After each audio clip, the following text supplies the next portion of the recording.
Thank you and welcome to the show this morning. The topic this morning is the sociology of race in the United States.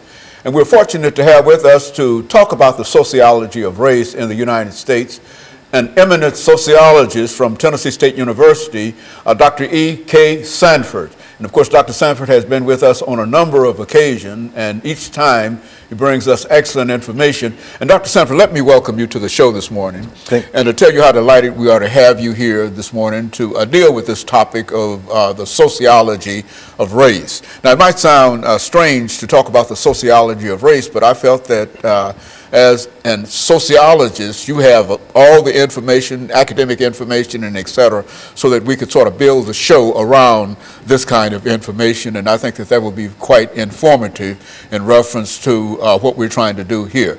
But before we get into that, let's have you to give audience some information in reference to your background, your education, and your experiences. I know you've been here on many occasions, and they've said it before, you've said it before, but there might be one person out there that might not know about you, that we feel that it's important for that person to know about you. So give us some information in reference to your background, your education, and your experiences. Well, thank you so much. And as you said, I am a professor of sociology at Tennessee State University. I guess I'll start from my latest all the way up to the present. I did my postdoc at the Pennsylvania State University in Penn State, and there I dealt with the elderly, intergenerational family studies, and inequalities that exist within the elderly population of the United States. Prior to that, I was at Howard University in Washington, D.C., where I did my doctorate degree on the homeless elderly, again looking at race differences as well as homelessness within the United States. But while there, I had some unique experiences at working with the national headquarters of the American Red Cross in HIV/AIDS education.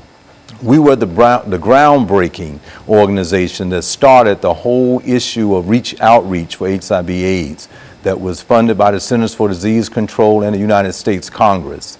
Also, while there, I worked with the D.C. Superior Court.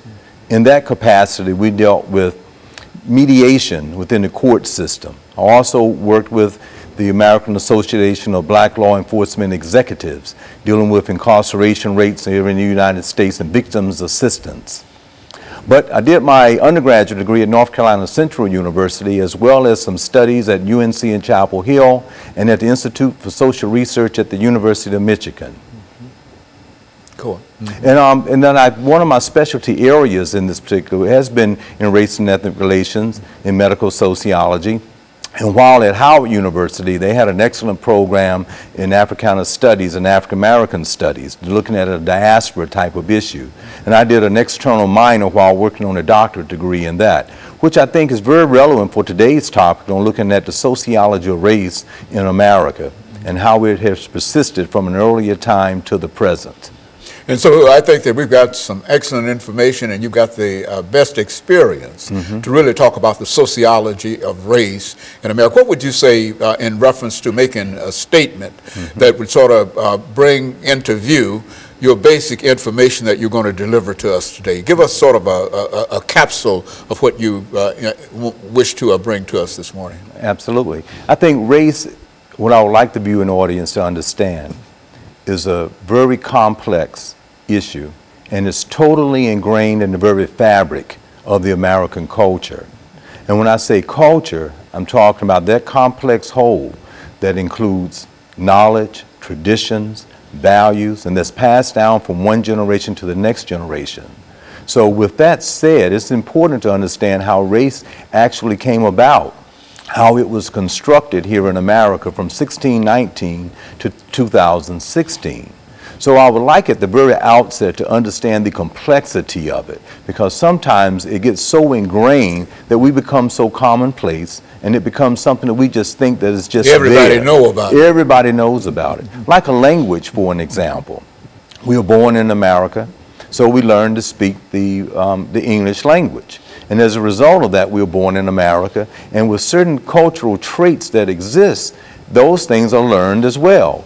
So I think that's the point of departure of our discussion today, and to try to understand the complexity of it, because presently in 2016, we have a issue of people feeling that, well, that was back then and this is now. So I'm hoping today's discussion will bring us to bear on how we need to define it, understand some of the key terms that are very important in understanding race and racism in America, because you have to understand something before you can then understand how it's present. Very good. And if that understanding is misled or not understood, then we have a tendency to have a generality about it. Very good. We're going to take a first commercial break, and we'll be back with our audience following this very, very short commercial break.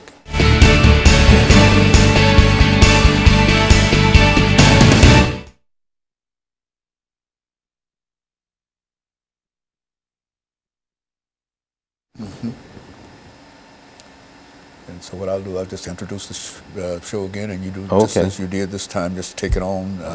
And I'm over here, you know. All right. And I'm trying not to put any information, that's all right. in your audio, but I'm over here. You just see me moving. Oh, I understand. Shaking my head, whatever, you know.